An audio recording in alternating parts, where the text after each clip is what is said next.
바리새파 사람 가운데 니고데모라는 사람이 있었다. 그는 유대 사람의 한 지도자였다. 이 사람이 밤에 예수께 와서 말하였다. 라삐님, 우리는 선생님이 하나님께로부터 오신 분임을 압니다. 하나님께서 함께하지 않으시면 선생님께서 행하시는 그런 표징들을 아무도 행할 수 없습니다. 예수께서 그에게 말씀하셨다.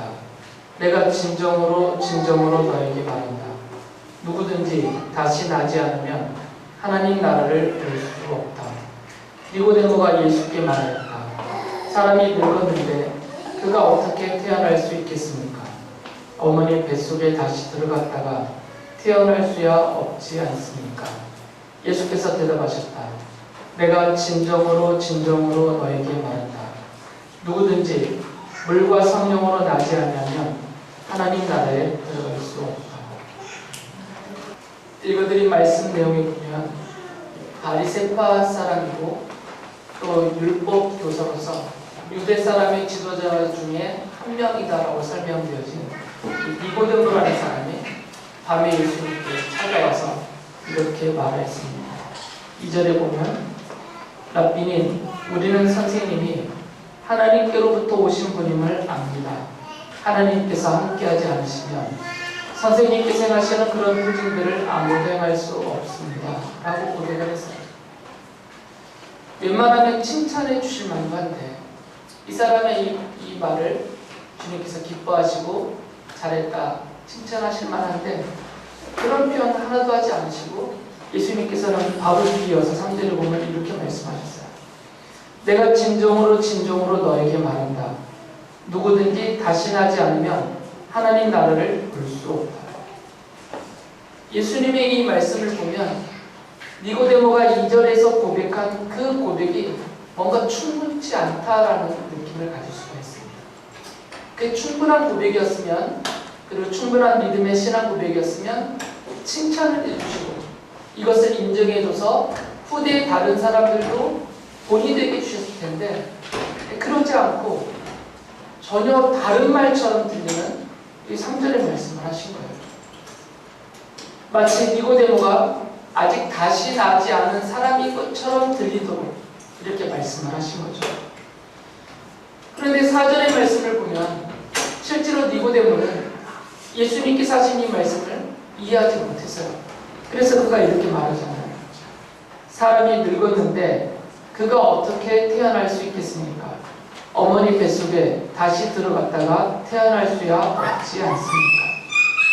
예수님께서 다시 나야 한다라고 하신 그 말씀을 어머니 태를 통해서 한번 태어난 사람이에요. 그리고 이미 니고데모 자신을 보면서 이렇게 나이 많은 내가 다시 어머니 태에 들어갔다 또 나올 수는 없지 않습니까? 이게 말이 안 되는 이야기잖아요. 잘 이해가 안 된다는 거예요. 그래서 예수님께 도대체 이게 무슨 말인지 이해가 안 됩니다 라는 식으로 이렇게 대답을 했던 것이죠. 그래서 예수님이 5절에 보면 다시 나야 한다라는 게 무슨 뜻인지 그것이 무슨 말인지를 설명해 주셨어요. 내가 진정으로 너에게 말한다. 누구든지 물과 성령으로 나지 아니하면 하나님 나라에 들어갈 수 없다. 3절에서 예수께서 다시 나야 한다라고 말씀하신 그 다시 난다라는 게 니고데모가 생각하고 있는 어머니의 태를 통해서 그 속에 다시 들어갔다가 다시 태어나는 이런 방식이 아니라 물과 성령으로 다시 나야만 하나님 나라에 갈 수 있다라고 하신 말씀이에요. 그러면서 예수님께서는 6절에서 이렇게 말씀하셨거든요. 6에서 난 것은 6이요 0에서 난 것은 0이다. 니고데모가 생각하고 있는 그리고 모든 당시 사람들이 생각하고 있는 이런 상식적인 방법 어머니의 태를 통해서 출생하는 이런 태어남을 통해서는 하나님 나라에 갈 수가 없다. 왜 그러냐면 어머니 태에서 나온 사람은 어머니도 육신이니까 육에 속한 사람이니까 그 어머니의 태를 통해서 나온 사람 또한 육에 속한 사람이다라는 거죠. 만약에 그 사람이 이 육신으로 태어난 그 사람이 물과 성령으로 다시 태어나지 않으면 하나님 나라에 들어갈 수 없다는 말씀. 왜 그러냐면 하나님 나라는 이 육신으로만, 이 육신의 상태만으로는 들어갈 수 없는 나라이기 때문에 사람이 죽으면 이 육신은 화장을 하든 매장을 하든 결국은 다 흙으로 돌아갑니다. 흙으로 만들어졌기 때문에. 그리고 그 영혼이 하나님 나라에 들어가는 거죠.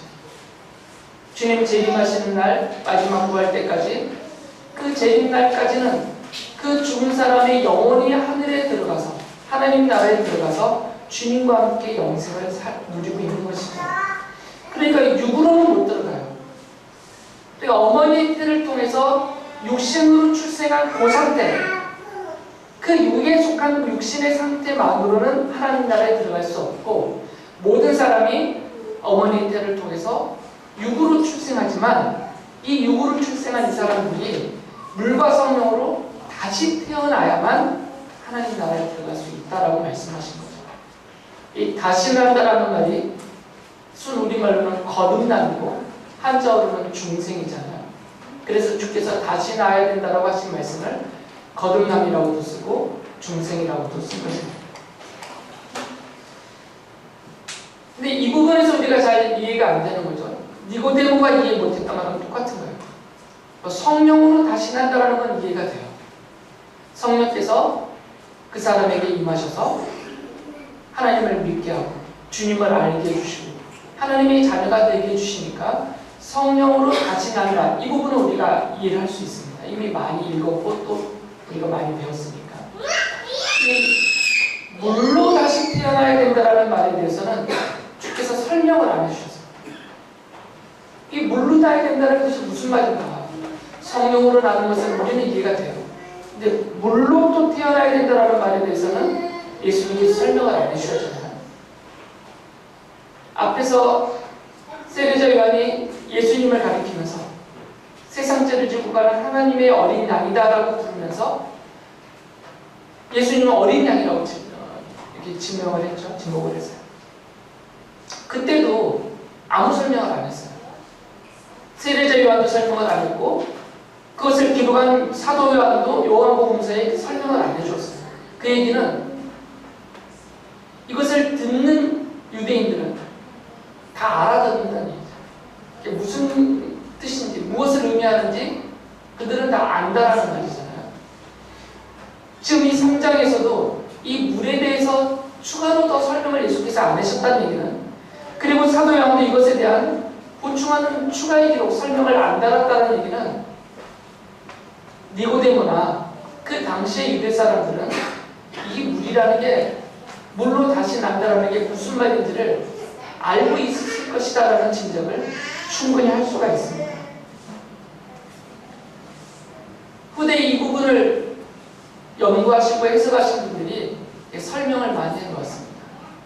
그 중에서 저희 교회가 속하여 있는 우리 교단 그 장로교회 지주와 같은 분이 있는데 그분이 칼빈 목사님이세요. 목사이면서 대학자이죠. 이 칼빈 목사님은 이 물을 성령이다라고, 물과 성령을 같은 말로 보았어요. 그래서 예수님께서 성령으로 거듭나야 된다, 다시 나야 된다는 것을 더 강조하시기 위해서 성령의 다른 표현으로 물과 성령 이중으로 사용하셔서 강조하셨다, 이렇게 말했습니다. 그리고 실제로 많은 학자들도 이 의견에 동의를 했어요. 그래서 전통적으로는 이 물을 성령이라고 이해를 해왔습니다.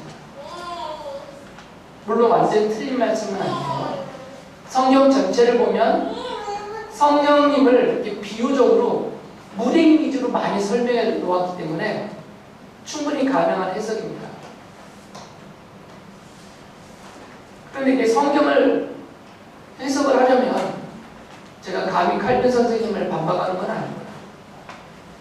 계속 읽어보니까 그 전후의 맥락과 또 복음서, 또 사도행전에서 사도들이 말하고 한 행동들, 이런 것들을 종합해 보면 이 본문을 예수님께서 말씀하신 물과 성령으로 다시 나야 된다라고 하신 이 말씀을 성령과 성령으로 이렇게 강조하셔서 성령으로 나야 한다라고 그냥 해석하고 넘어가기에는 뭔가 좀 아쉬움이 있어요. 그래서 좀 더 전의 맥락과 성경 전체와는 연결해서 보면 다른 성령도 가능해요.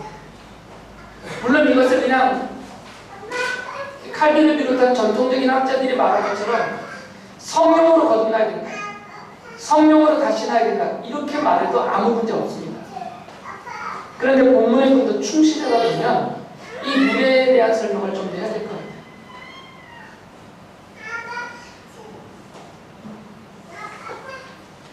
예수님께서 마태복음서에 보면 세례자 요한에게 가셨어요. 세례자 요한이 그때 요단강에서 물로 세례를 베풀고 있었습니다. 이 세례자 요한이 베풀던 세례는 회개하게 하는 세례예요. 본인이 직접 그렇게 말했어요. 회개하게 하는 세례라는 건 뭐냐면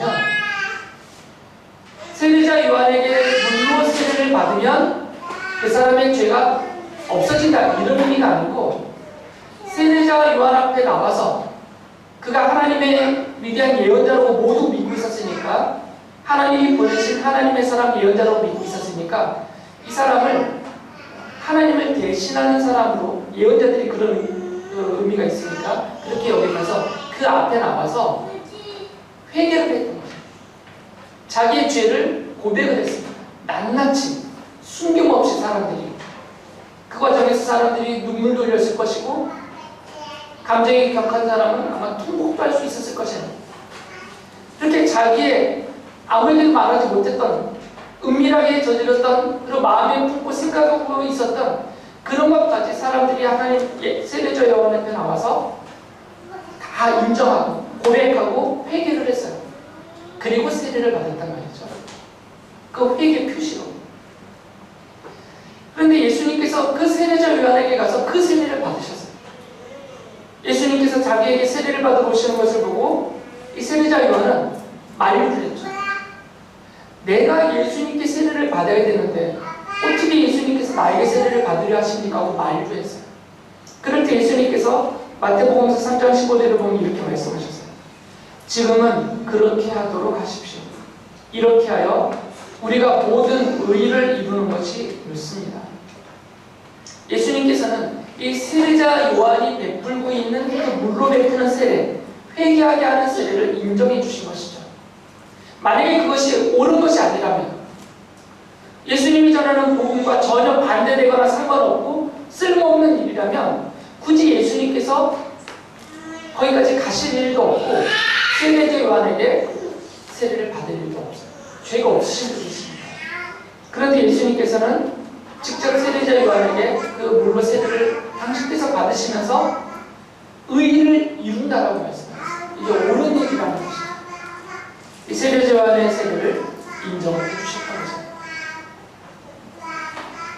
예수님께서는 뒤이어 3장 22절을 보면 니고데모와 이 대화를 나누신 다음에 그 다음에 바로 이어서 이런 기록들이 나와요. 3장 22절을 보면 그 뒤에 예수께서 제자들과 함께 유대 지방으로 가셔서 거기서 그들과 함께 지내시면서 세례를 주셨다. 예수님께서도 물로 세례를 주셨어요. 그 22절, 23절 연결해서 보면 거기 물이 많기 때문에 예수께서 세례를 주셨고, 세례자 요한의 제자들은 세례자 요한에게 말했어요. 요단강 건너에서 선생님에게 세례를 받던 저 예수에게 사람들이 다 갑니다. 우리를 떠나서 그분에게 가서 세례를 받고 있습니다 라고 말했어요. 그러니까 예수님도 물로 세례를 주셨다는 거죠. 물론 요한복음서 4장 2절에 보면 예수님이 세례를 일일이 다 주신 것이 아니다라고 말해요. 제자들이 줬다라고 말해요. 그럴 수밖에 없죠. 사람이 너무 많이 오니까 예수님이 모든 사람에게 다 세례를 줄 수는 없었어요. 그래서 예수님께서 당신의 권위와 그 이름을 제자들에게 위임해 주시고 제자들이 찾아오는 사람들에게 세례를 주게 하셨어요. 물론 예수님도 세례를 행하셨고 제자들이 이렇게 하게 하셨다는 거죠. 이것을 보면 예수님도 물로 세례를 주셨어요. 세례자 요한이 물로 세례를 준 것을 이제는 예수님이 대신하고 계시는 거죠.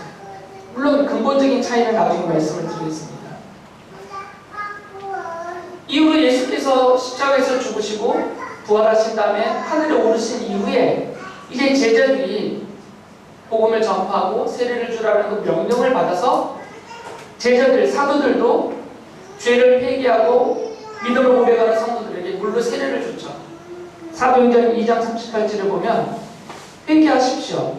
그리고 여러분 각 사람은 예수 그리스도의 이름으로 세례를 받고 죄의 용서를 받으십시오. 그리하면 성령을 선물로 받을 것입니다.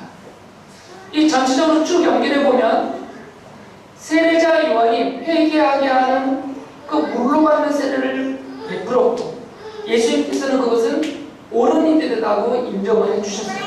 그리고 당신도 직접 받으셨고 그리고 이후에 예수님도 제자들과 함께 물로 세례를 베푸셨고요.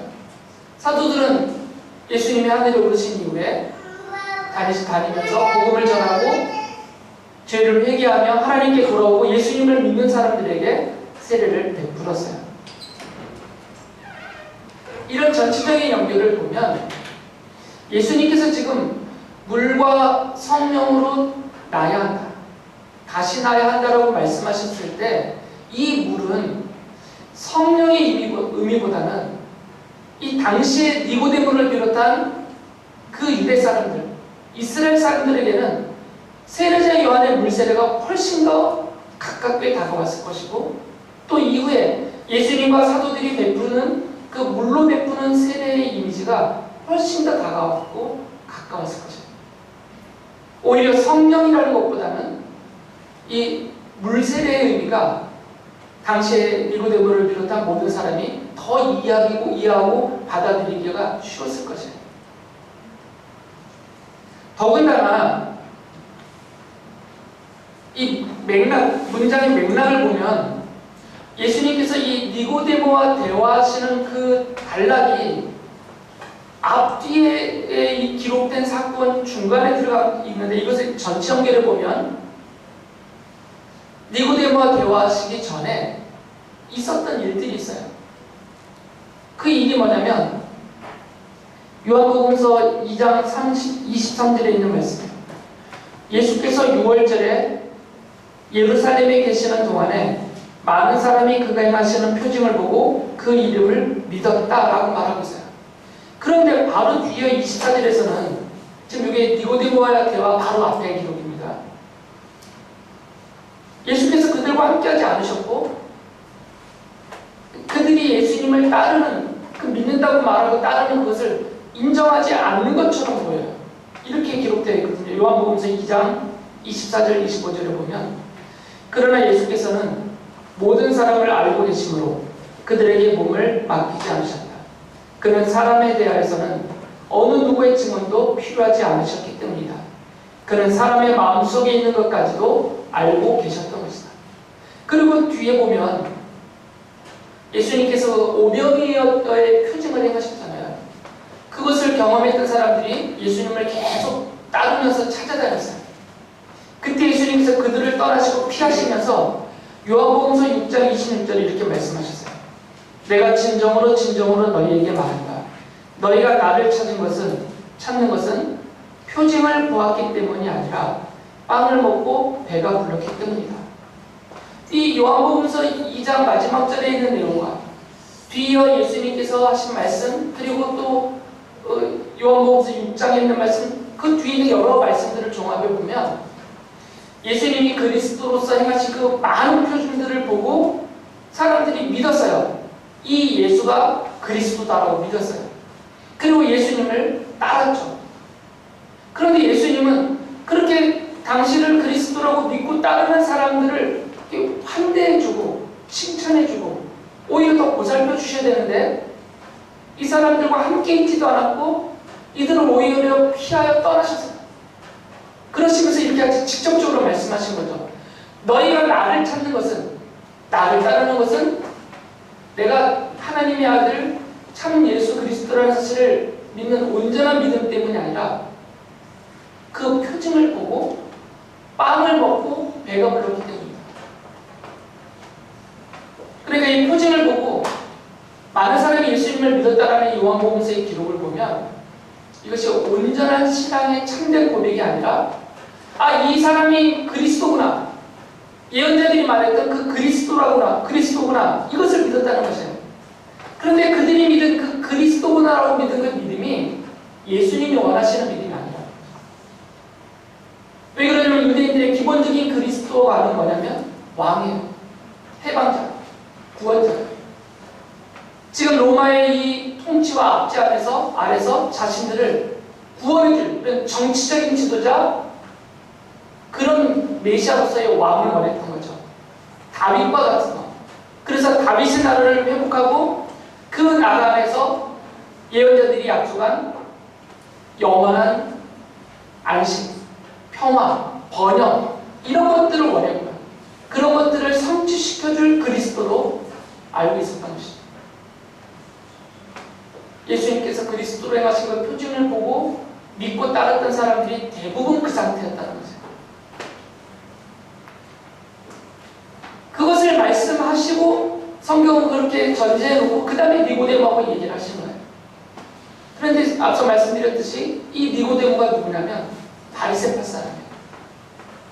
그리고 율법 교사입니다. 율법을 선생으로서 가르치는 사람이에요. 그리고 유대 사람들의 지도자 중에 한 명이었어요. 실제로 이 사람은 사내들이 공의원 역할을 했었죠. 예수님 지금 이 니고데모 개인을 구박하는 게 아니라 이 니고데모가 상징적인 인물이라는 거죠. 당시에 세례자 요한이 회개하게 하는 세례를 베풀었을 때 많은 사람들이 왔어요. 그런데 거기에 오지 않은 부류가 있었어요. 누구였을까요? 이 사람들은 안 왔어요. 세례자 요한에게. 그 회개하는 세례를 받지 않았어요. 바로 바리새파 사람들이었어요. 바리새파 사람들은 거의 오지 않았어요. 특히 이 니고데모 같이 지도자이면서 율법 교사의 위치에 있었던 사람은 세례자 요한에게 베푸는 회개하게 하는 그 물세례를 받지 않았을 것입니다. 니고데모도 당연히 안 받았을 것입니다. 그것을 인정하는 순간 자기의 의로움, 자기의 경건함이 다 깨지기 때문에 모든 걸 포기해야 돼요. 그래서 바리새파 사람들이 안 갔던 것이고, 그러니까 니고데모도 당연히 안 갔겠죠. 지도자였고 율법 교사였으니까. 니고데모는 바로 그 사람들을 대표하고 있는 것입니다. 그래서 예수님이 니고데모 개인에게 하시는 말씀이 아니라 세례자 요한이 베푸는 회개하게 하는 물세례도 안 받았던 그 바리새파 사람들, 그 바리새파 사람들이 상징하고 있는 자칭 의인들, 나는 회개할 것이 없는 사람, 스스로 경건하다고 생각하는 사람, 이런 사람들에게 하시는 말씀이라는 것이죠. 그래서 예수님께서 말씀하신 게 하나님의 나라는 자신의 죄를 회개하고 예수 그리스도의 십자가의 복음을 믿고 그 믿음으로 그 죄를 용서받고 구원받는 사람들만 들어가는 나라다라고 말씀하시는 거죠. 예수님께서는 자신의 죄를 깨닫고 자기의 죄를 깨달아야 돼요. 그리고 그 죄가 영원한 지옥 형벌에 빠져 마땅한 그런 죄라는 것을 깨닫고 그 형벌을 두려워하면서 오직 예수 그리스도의 십자가 복음으로만 용서를 받고 구원을 얻을 수 있다고 믿는 사람들, 바로 이런 사람들에게만 하나님의 나라를 들어가게 해주신다는 거죠. 이런 전체적인 맥락과 의미에서 본다면 예수께서 말씀하신 이 물과 성령으로 다시 나야 한다 할 때 이 물은 성령님이라고 해석해서 반복해서 강조했다고 해도 부족함이 없지만 여태껏 설명드린 대로 전체적인 흐름을 본다면 이건 회개하게 하는 물세례를 가리키면서 진정한 회개를 해야 되고 그 진정한 회개의 표시로 물로 세례를 받아야 한다, 이런 의미로 말씀하신 것 같아요. 그래서 예수님께서 이 니고데모와 대화를 하신 것이죠. 의도적으로 이런 거예요. 니고데모가 찾아왔을 때 이건 니고데모가 먼저 꺼낸 주제가 아니잖아요. 니고데모는 다른 바리새파 사람들이나 유대 사람들처럼 똑같은 말을 한 거죠. 3장 2절의 고백이 그 고백이었어요. 그런데 예수님은 그거는 이렇게 잘라버리시고 전혀 다른 말씀하신 거예요. 내가 너에게 말한다. 니고데모를 가리키면서. 그리고 그가 대표하고 있는 바리새파 사람들을 향해서. 그리고 그 바리새파와 사람들과 비슷한 마음으로 살고 있는 사람들을 향해서 하신 말씀이라는 거죠. 실제로 예수님께서 그리스도로서 사역을 시작하시면서 선포하신 첫 번째 말씀이 이거였어요. 마태복음서 4장 17절에 보면 회개하여라 하늘나라가 가까이 왔다. 그러시면서 예수께서는 회개하지 않는 사람들을 꾸짖으셨어요. 마태복음서 11장 20절에 보면 그때 예수께서는 자기가 기적을 많이 행한 마을들이 회개하지 않으므로 꾸짖기 시작하셨다. 이걸 보면 예수님이 기적을 행하시는 이유, 그리스도로서 표징을 보이시는 이유가 뭐냐면 그것을 보고 예수님을 믿고 회개하라는 것이에요. 회개하고 하나님께로 돌아와서 예수님을 믿고 죄 용서를 받아라. 이게 목적이었는데 믿지 않았던 거죠. 회개하지 않았던 것이에요. 그래서 예수님께서 그들을 꾸짖으셨어요. 예수님께서 부활하신 후에 하늘에 오르시기 전에 제자들에게 이렇게 명령을 하셨어요. 누가복음서 24장 47절에 보면 그의 이름으로 죄사함을 받게 하는 회개가 모든 민족에게 전파될 것이다. 그러니까 여기서 그는 예수님이에요. 그러니까 너희는 나가서 내 이름으로 회개하게 하는, 죄사함을 받게 하기 위해서 너희들은 회개해야 된다는 이 복음을 전파하라고 제자들에게 명령하셨죠. 제자들은 이 명령을 받고 나가서 실제로 그렇게 했습니다. 사도행전 20장 21절에 보면 사도 바울은 구분을 했어요. 죄를 회개하는 것과 믿는 것을 이분은 의도적으로 구분하셨어요. 이게 완전히 뚝 떨어질 수는 없는 거지만 의도적으로 구분하시면서 이렇게 말씀하셨어요. 나는 유대 사람에게나 그리스 사람에게나 똑같이 회개하고 하나님께로 돌아올 것과 우리 주 예수를 믿을 것을 엄숙히 증언하였습니다. 둘을 구분했습니다. 회개하고 하나님께로 돌아올 것을 전했고 그리고 나는 또 전하기를 예수를 믿어라라고 전했다는 거죠. 회개하는 것과 예수님을 믿는 것을 구분하놓고 이 두 개가 함께 무엇인가를 참된 죄 용서 구원을 이룬다라는 것을 설명하는 거죠. 하나님의 나라는 진정한 회개, 진정한 회개. 앞서 말씀드린 대로 이 진정한 회개는 내가 지은 이 죄가 영원한 지옥 형벌에 떨어져도 마땅한 죄라는 것을 인정하는 것이 진정한 회개예요. 그리고 그 영원한 지옥 형벌을 두려워하는 마음으로 여기서 벗어나고 싶어서 하나님 앞에서 용서를 구하는 것이 진정한 회개예요. 이런 진정한 회개와 그리고 그 회개를 받으시고 그 죄를 용서받게 해주시는 예수 그리스도의 이 십자가 복음을 믿음으로 다시 태어난 하나님의 자녀들만 들어갈 수 있는 나라입니다. 예수 그리스도의 십자가 복음이 아니면 이 자신의 죄에 대한 영원한 지옥의 형벌에서 벗어날 수 없다는 것을 믿는 사람들에게만 허락되는 것이기 때문에